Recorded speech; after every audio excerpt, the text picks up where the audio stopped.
If you're going to build a growth team to scale your company, and you're thinking about bringing that growth team inside as an inside marketing and sales team, there are some things you're going to want to think about before you make that decision. So let's take a look at the pluses and minuses of all that you might think about. So before we get started, let's make sure we're defining the right thing. An inside marketing and sales team, we're talking about having your staff inside the office on the payroll that's allowing you to have flexibility with your marketing and all of your assets and your sales team. Now that we've defined that, those people are actually doing your marketing and sales, working with you as the leader, as the entrepreneur. Let's talk about the pluses and minuses. Now, the pluses are pretty strong. The pluses are you have your team right there with you. I think I need a team around. I've got the strategy, I've got the ideas. If I have them here, we can move quickly, we can be fast, and there's that idea that you have access to them all the time. You can go from minimum viable idea to implementing something. You can run tests really fast. You also have more control over the brand messaging and the ideas that you have of your company. Brand equals your reputation, and branding is the process of bonding with prospects and customers. So when you're branding your company, you're doing your marketing right because you're building a relationship, a connection with people, and their trust is growing. Your team has that access to you. They're gonna be able to implement it quickly. You have more control. If something drifts or shifts, you can see it in a water cooler conversation. That's pretty significant. So you've got these values of you get to implement it, you get to have more control, you get to have quicker access and turnover time. You don't have to worry about your schedule as much. When you have open moment, you can grab your team and talk through an idea and move on to it in between meetings. These are some of the benefits because you have this access of being flexible and nimble that you enjoyed yourself, and now you can have influence.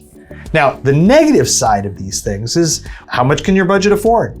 Can you only afford one person? Can you afford somebody who has a lot of skill, or are you trying to hire somebody who's fresh out of college? What skill do they have? What knowledge, what experience can they transfer into your marketplace? They're going to require time from you. You're going to have to tell them what to do. You're going to have to guide them because you're probably not going to be able to hire somebody who knows strategy and at the same time can implement the skills and everything else. You're going to try and lean on one or the other. And I'm telling you right now, one of the biggest negatives you're going to find is somebody who knows strategy, who can't do diddly squat to help you grow. They can talk all the ideas, they can't do any of it. Another negative is as you grow, one of those challenges is going to be this team might be great for you, but they're going to hit a place where they start to expand. You're busier, they're busier, and then guess what? They max out on time and skill. And so if your company's at a healthy growth, but it's not rocketing, this can be a great stair step, but eventually it's going to run into a problem. Another challenge is this. If they up and leave because they got another opportunity or something happened in their life, your entire assets, all the training you did, all the mind assets that they have go right out the door and you start over again. Having an inside, especially a one person or a two person team, can really put you at a place of risk. Another thing that you have to consider is that when you bring in a team, you have to pay for all of their tools. You're going to have to pay for the software. You're going to have to pay for training. You're going to want to train them. Marketing and sales is something that changes a lot. Those are some of the negatives on the side, but if you're willing to do that and understand that cost, you also get the benefit of access to all of those tools and that software and everything else quickly. And you don't have to worry about going and finding a company that has them if you need to open an Illustrator file or open a print file or open a video file, because you have all those things.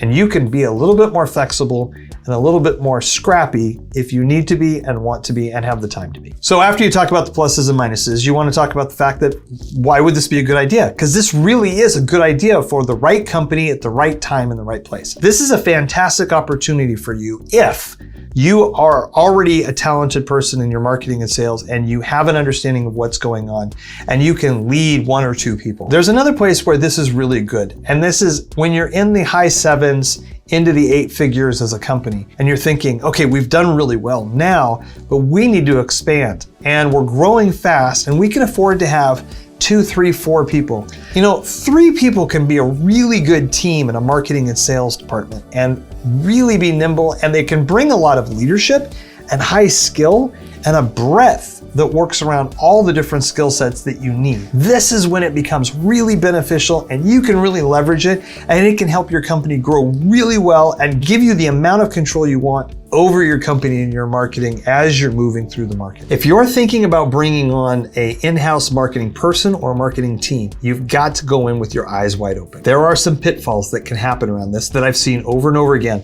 In my 21 years of marketing and consulting, boy, have we seen some doozies that are painful. It's a doozy! If your expectations aren't right, then you can get really disappointed. If you're expecting these people to come on and bring a whole lot of skill for a lower pay amount, it's not gonna happen. They're gonna be basic and inexperienced a lot of times, or low experience. Or maybe they're an expert in one or two areas, but they don't have a lot of experience in these other areas. It doesn't mean they can't learn, it can't grow, but if your expectations are too high, that person's really going to be all that a bag of chips, more often than not, people are disappointed. Another place that is a huge pitfall that you could get disappointed in is that idea that you're expecting them to be self-managed, to really run on their own, to really take off and be that person while you're out doing a whole lot of other things. That's really not gonna happen. And the place that you can even be more disappointed is when you were good at it.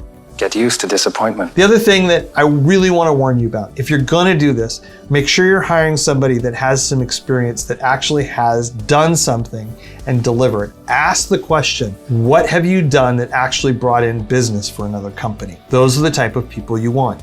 Unless you're so confident in your own skills and knowledge that you can train them, and you just want somebody who's got some basic skills and is teachable, and then you're off to the races. If you're looking to build an in-house growth team, an in-house marketing and sales team to help your company grow and scale, in-house is phenomenal and provides so many values and benefits. And it's really actually a great idea if it's right for you. If it's not right for you, there might be another solution. And there's two other solutions we talk about, and we talk about those in our other videos.